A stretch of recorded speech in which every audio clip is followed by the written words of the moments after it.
Patricia. Il y a des personnes qui prennent de l'âge et qui ont de la densité qu'ils n'avaient pas quand ils étaient plus jeunes. Ils sont habités. Ce sont des artistes qui vieillissent bien. Voilà, et c'est ce que je pense. Je ne sais pas si lui le pense. C'est Elie Semoun qui est avec nous. Bonjour Elie. Bonjour. Non, mais non, vous n'en mal, êtes pas là, vous n'en êtes pas là. Non, mais est-ce que c'est vrai? Comment ça va? Est-ce que vous vous ressentez vous Oui, je crois que ouais, c'est pas mal comme introduction, je suis assez d'accord. C'est vrai que plus je vieillis, enfin, plus on a l'impression que je vieillis, parce que je ne vieillis pas, évidemment. Bien sûr. Et mieux, je ne sais pas si je peux vous dire que je me sens mieux, mais en tout cas, il y a plus de choses à l'intérieur qui sont cadrées. Hein. Les dossiers, là, qui étaient dans le désordre quand j'étais ado, ils commencent à se mettre dans l'ordre.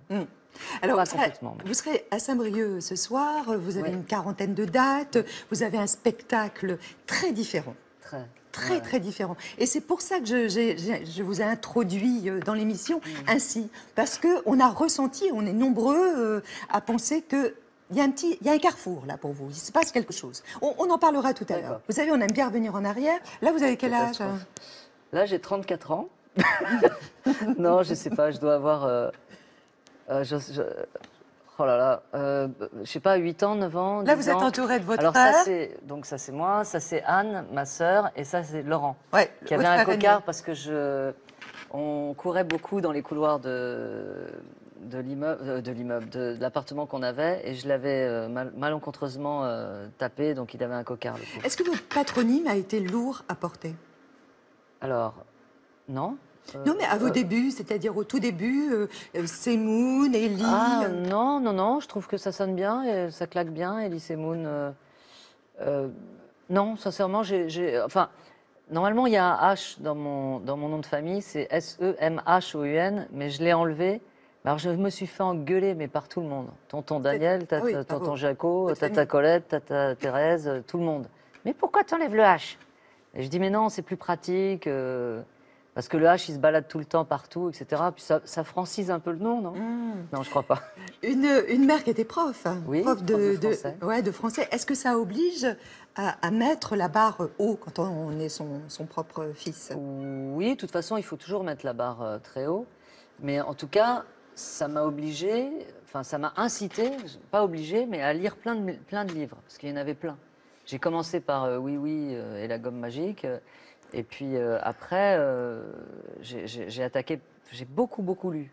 Et je pense que c'est grâce à sa présence, à la présence des livres en tout cas, et de son amour de la littérature, ça c'est sûr. À la mort de votre mère, vous avez 11 ans. Est-ce que vous avez été associé à son deuil? Pas du tout. Alors, grosse erreur de mon père. Mais bon, on était dans les années 70, donc il s'est dit que c'était trop triste pour des enfants. Donc il voulait vous d'assister à épargner. Ouais, mais c'est une bêtise en fait. Souvent, la phrase je veux je veux les protéger, je veux te protéger, c'est encore plus dévastateur. Parce que ben, tous les trois, Anne, Laurent et moi, ben, on n'a pas fait le deuil.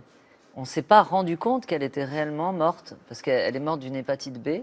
Ça s'est passé je sais pas, en 2 ou 3 semaines.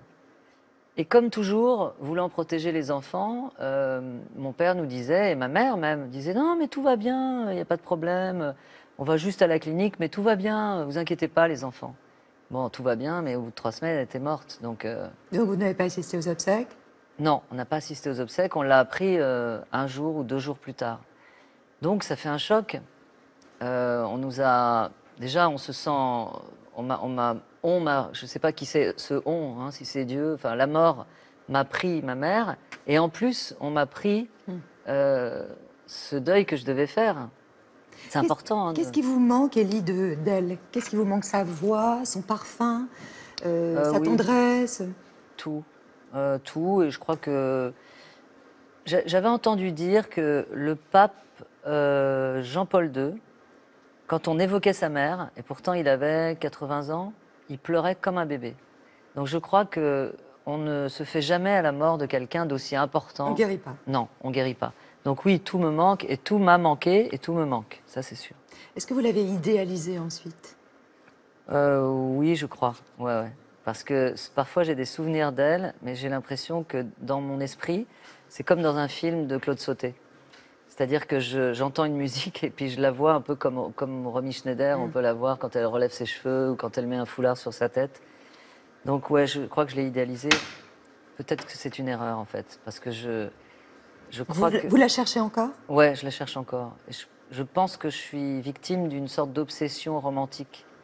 Et ça, c'est pas bien, parce que le romantisme, c'est pas la vraie vie, quoi. C'est un fantasme. Exactement. Ouais. Votre père, il a réussi en fait à mener les deux rôles, le rôle paternel et maternel? Ouais, un peu maladroitement, je crois, parce que il est d'Afrique du Nord, du Maroc. Les gens d'Afrique du Nord, bah, ils s'énervent, et puis après, ils sont hyper câlins.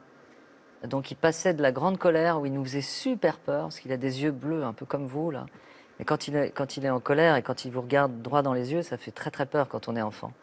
Et puis 5 minutes plus tard, il nous prenait dans nos bras. Donc de quoi rendre un peu fou, hein. Je crois qu'on peut rendre fou quelqu'un, un enfant, en lui faisant des bisous et en lui donnant des claques après. C'est pas ce qu'il a fait, hein. Les extrêmes. Mais le principe est très déstabilisant. Mais bon, il a fait ce qu'il a pu avec ce qu'il a eu lui-même, donc... Aujourd'hui, il est toujours à vos côtés, Oui. il prend de l'âge, il est vieillissant, Il prend de l'âge, ouais. bien sûr. Quelle attitude vous avez avec votre père? Vous êtes protecteur? Vous sentez évidemment que les années passent et qu'un jour il partira lui aussi? Je m'occupe de lui parce qu'il est un peu malade. Donc je l'accompagne à l'hôpital. Comme il est sourd, je traduis ce que les médecins disent. Oui, je m'occupe de lui. C'est comme une sorte de retour en arrière quand on vieillit, hein. Avec des rôles inversés? Oui, avec des rôles inversés. Vous devenez parent de votre propre père? Et puis, mais il a beaucoup de complicité avec mon fils Antoine. Donc ça me fait plaisir. Et finalement, de l'observer, de décrypter la façon dont il nous a élevés, ça m'aide à ne pas faire les mêmes erreurs que lui et ça me rapproche encore plus de mon fils. Donc ça, c'est chouette. Élie, quelle était votre motivation première quand vous étiez ado, à vos débuts? Vous aviez envie de quoi? De briller, de réussir, de vous distinguer des autres? Je vais dire de faire rire? un truc très, très vulgaire presque, mais je voulais plaire aux filles. C'est idiot, hein, mais je crois qu'il y a un paquet d'hommes, d'artistes qui commencent et dont la motivation, c'est de plaire. Alors évidemment, après, quand on gratte un peu, c'est beaucoup plus profond que ça. C'est plus profond que sortir avec une fille. Mais la première motivation, pour être toute sans langue de bois, c'était vraiment ça. Après, si je gratte un peu, c'était aller chercher l'amour que j'avais plus dans ma famille, aller le chercher ailleurs, me faire aimer par d'autres gens. Compenser un manque. Exactement. Mais on est tous les artistes, on est tous comme ça. Allez, un retour en arrière, vous êtes d'accord? Ouais. Une vieille histoire entre vous, Elie Semoun, et Philippe Hugues de Pers. Mon histoire avec vous, Elie, n'avait pas spécialement bien commencé. Est-ce que vous avez déjà pris des râteaux dans la vie? Rappelez-vous notre premier tournage. Bien sûr que j'ai pris des râteaux, mais pas autant que toi, à mon avis. Peut-être, mais je préfère vérifier. Connard. Vos premiers râteaux, vous les prenez à l'école avec vos copines. Moi, j'étais amoureux. Elles n'étaient pas amoureuses de moi, hein. Bon, on a tous connu ça, mais vous continuez à vous faire bâcher. Grotesque! Et vous faites des petites annonces, votre spécialité. Célibataire endurci, je recherche une jeune fille de sexe féminin. 300 sketchs et 7 ans de succès avec Franck Dubosc. Fallait bien ça pour tourner la page de notre duo culte avec votre complice de la première heure. Ça mange les allocations, ça paye les bananes. Ah bah, je me comprends. Dieudonné a été condamné pour propos antisémites et vous vous êtes senti trahi. Il a un talent fou. Et quel dommage, quel gâchis, alors. Des râteaux, vous en prenez parfois sur scène. Quand votre mémoire vous joue des tours. Et quand vous vous essayez à la chanson. Es-tu encore là? Des chansons, comment dire, pas très youplaboum. Est-ce que On comprend pourquoi personne ne s'est battu pour vous proposer de faire un 3e album. Disons que je suis pas attendu comme quelqu'un qui serait dans la chanson depuis des années, quoi. Faut dire que vous êtes plus doué pour le cinéma. Une petite mise à jour? Mais je suis au téléphone, là. Vos personnages ont beau se prendre des râteaux, vous avez joué dans une 40aine de films et semblez toujours en quête du grand rôle. Pour l'instant, c'est pas gagné. C'est gagné en revanche quand vous êtes seul en scène avec vos personnages fétiches. On vous remercie. Ne me remerciez pas, vous êtes l'un des humoristes les plus populaires, un plaisantriste qui fait rire avec son malheur et celui des autres. L'idéal, dans l'humour, c'est de faire rire avec ce qui est pas drôle. Le rire pour cacher les larmes, un don qui au final fait oublier tous les râteaux du monde et m'oblige à reconnaître que vous en avez pris moins que moi. J'ai l'impression que tous les deux, on va bien s'éclater. C'est chouette ce reportage. Vous partagez parfois sur les réseaux sociaux des sketchs anciens avec Dieudonné. Oui. C'est de la nostalgie, ça? Oui, c'est de la nostalgie. Ouais, je continue à penser que c'est du gâchis. Je ne comprends toujours pas pourquoi il est allé vers la politique et pourquoi il n'est pas resté justement dans l'humour qui est tellement plus efficace pour dénoncer tout, tellement plus efficace. Il est resté dans l'humour, mais je veux dire que il fricote avec des idées qui sont un peu malsaines. Mais oui, c'est de la nostalgie, oui. Et je crois, il est comme ça aussi. Hein, quand on se voit, on ne fait, en fait, on se parle jamais normalement. On se parle qu'en personnage, quasiment. Et on parle de notre jeunesse, de l'adolescence qu'on a vécue, des conneries qu'on faisait, etc. Oui, du passé. Et jamais du présent. Oui, on en parle, mais à partir du moment où j'aborde son antisémitisme, Alain Soral, tous les types bizarres qui tournent autour de lui, tout devient ambigu et pas clair. Donc son discours, j'arrive pas à le saisir.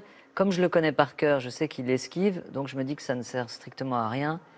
Je vais pas réussir à le déradicaliser, je pense. Mm-hmm. Et vous coupez pas les ponts avec lui? Non, j'arrive pas. Non. Lui non plus d'ailleurs. Mm. Les histoires d'amitié, ça peut ressembler à des histoires d'amour. Hein. Donc, on a vécu des choses super fortes tous les deux. On a été connus ensemble. Moi, je me suis jamais autant marrée. On a tout découvert ensemble dans ce métier, dans le show business. Donc, c'est indélébile.